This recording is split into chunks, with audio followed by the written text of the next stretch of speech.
দর্শক আপনারা দেখছেন সন্ধ্যার পর থেকে কিন্তু ধানমন্ডি 32 নম্বর যে আগুন এবং ভাঙচুর চলছে 32 নম্বর সেই 32 নম্বর ভাঙচুরের পরিপ্রেক্ষিতে তারা কিন্তু এরপরে কিন্তু বোলডোজার নিয়ে আসে। এর আগেও একটা বোলডোজার আনা হয়েছিল, এর পরবর্তীতে কিন্তু আরও একটা বোলডোজার নিয়ে আসা হয়েছে। আর দেখতে পাচ্ছেন যে লক্ষ লক্ষ লোক কিন্তু 32 নম্বর একদম লোকারণ্য, শুধু মানুষের শুধু মাথা দেখা যাচ্ছে, কোনো মানুষের কোনো এক তিল ঠাই নাই, যাকে বলে তিল ঠাই নাই একদম।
স্বৈরাচারের বাহিনী তারা বাইতুল মুকাররমের মধ্যে কোরআন শরীফ পড়েছে, তারা সেই দোষ আমাদের আলেমুল আমাদের উপর চাপিয়েছে এবং আলেমুল আমাদেরকে তারা মিথ্যা হয়রানিমূলক মিথ্যা মামলা দিয়ে তারা মাসের পর মাস বছরের পর বছর তারা জেলখানার মধ্যে তারা বন্দী করে রেখেছে এবং আলেমুল আমাদের পরিবার পরিজন আত্মীয় স্বজন অনেককে তারা ঘর বাড়ি ছাড়া তারা রেখেছে।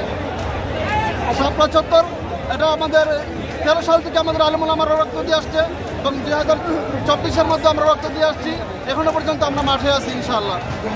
আমরা জানি যে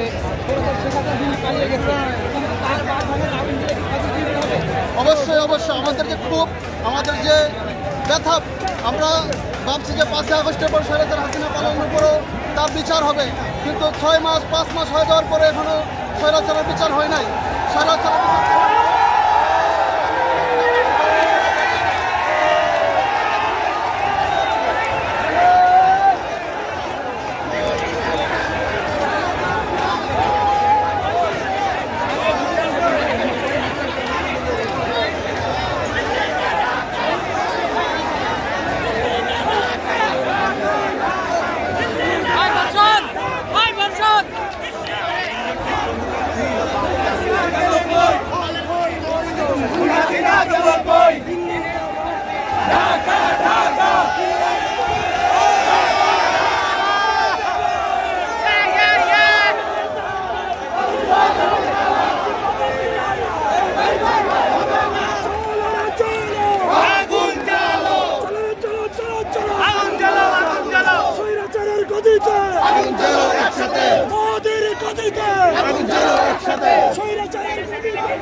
চাই তাদেরকে বইলা রাখি, যারা বিগত সালে দিল্লিতে সিজদা দিচ্ছে, তারা 15 আগস্টের শিকার হয়েছে, তারা 5ই আগস্টের শিকার হয়েছে।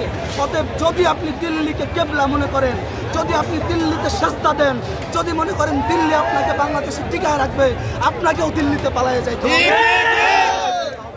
ইনকিলাব জিন্দাবাদ, মুজিববাদ মুর্দাবাদ।